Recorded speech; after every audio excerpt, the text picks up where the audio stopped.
Така, момчета, започва и матчът на звездите. Преди малко ви казах за Митю Иванчев. Нека аплодираме и другия съдия, който изнесе голям брой мачове, Арик Георгиев, който дойде. Аплодисменти за него. Един много качествен съдия, както и Митю. И сега започва същинското шоу за Старс Тим. Нека аплодираме вратар Росен Давидков.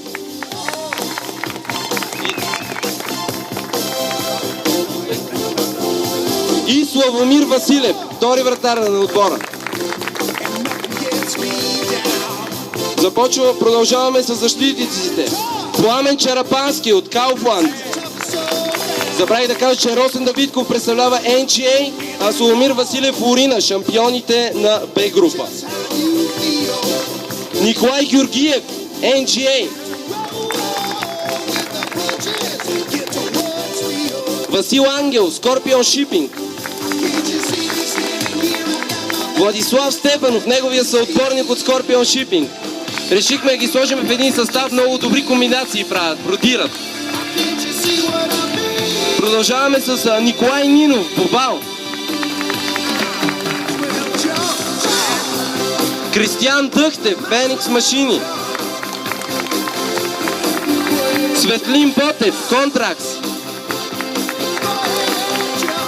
Мартин Димов, Карфур. Теодор Тенев, VIG. И един човек, който къса мрежите тук на турнира, Борис Борисов от Кауфланд.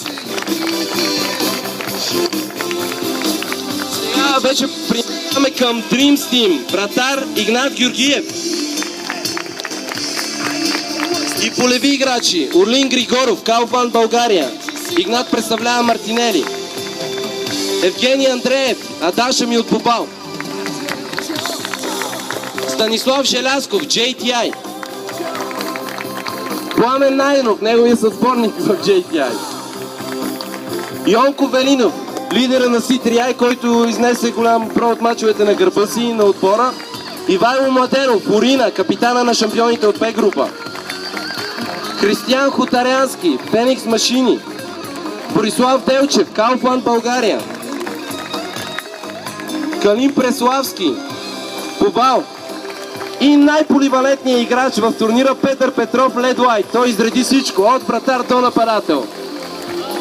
Нека ги аплодираме, момчета, защото се отзоваха на поканата, бях така любезни да дойдат, за да стане този шоу матч. И вече оставам всичко в ръцете на съдиите, които съм сигурен ще направят шоуто още по-голямо.